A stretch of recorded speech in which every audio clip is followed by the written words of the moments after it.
This week, Steph and I are making Baked Alaska, as requested by Rosie Dugan from our last video that we had.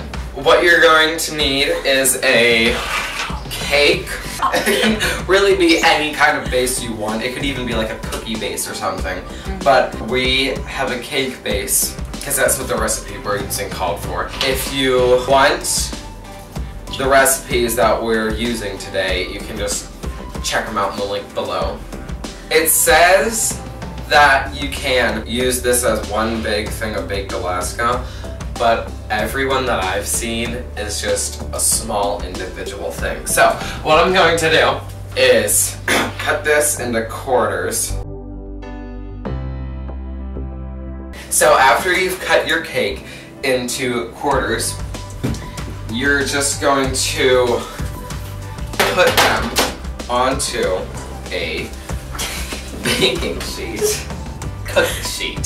So then you're going to take a ½ gallon of brick chocolate, and then if you're doing this as one big one, you would just set it on top, but because we have 4 of them, we're going to cut it in fourths because we're smart and we can do math. So what we did was we cut it in half, and then we cut the half into quarters. And you're going to want to make sure that there's about an inch around every side of the thing because we're going to be covering that with meringue. You're just going to want to put these in the freezer, and so you can just eat the rest of the ice cream or use it for a different purpose. So, like eating. Oh. Thank you. So the next step is to make the meringue that will be coating the whole thing. So, what you need are 4 egg whites. What we're going to do is we're going to beat the egg whites and a ½ teaspoon of cream of tartar until it gets foamy.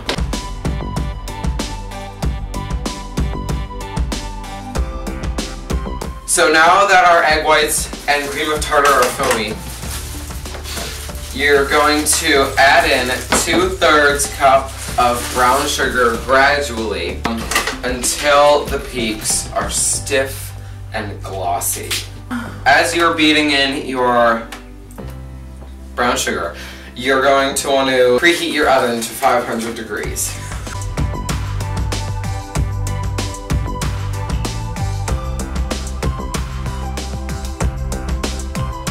So now that your egg whites are forming big, stiff peaks, you are going to want to bring your chocolate and ice cream back in from the freezer.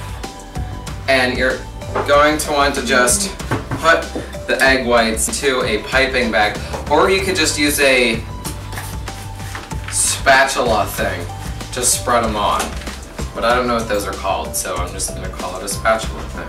Okay, so now you're going to want to just pipe on your egg whites, and you want to make sure that there are no openings where the ice cream will be, because we're putting this in a 500-degree oven and we don't want it to melt out. So we didn't have enough egg whites for the other 2, so we just coated 2 of them in the egg whites. And now you're going to want to bake it in a 500-degree oven for 5 to 10 minutes on the lowest rack, or until the peaks are lightly browned. So I'm behind the camera right now, but as you can see, we had a few holes in ours. So that's why some of it's melted, but you want to try to not get holes in it. But you can see that it's lightly browned on the edges. And now we're gonna go try setting it on fire with alcohol. And you can do this. So yeah, here we go. I brought the alcohol. So you could set it on fire with alcohol, but the alcohol that we used wasn't working. So we're just gonna eat it. So let's see how good it tastes. Oh.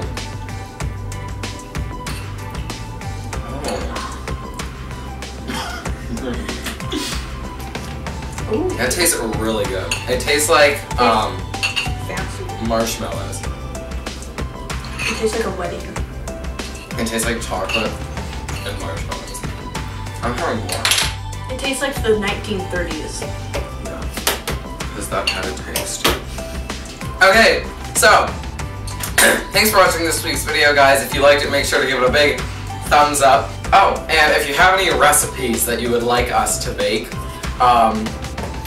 you can email it to me at johnsvideos2013@gmail.com, and I might make it. So, yeah, thanks for watching. Bye!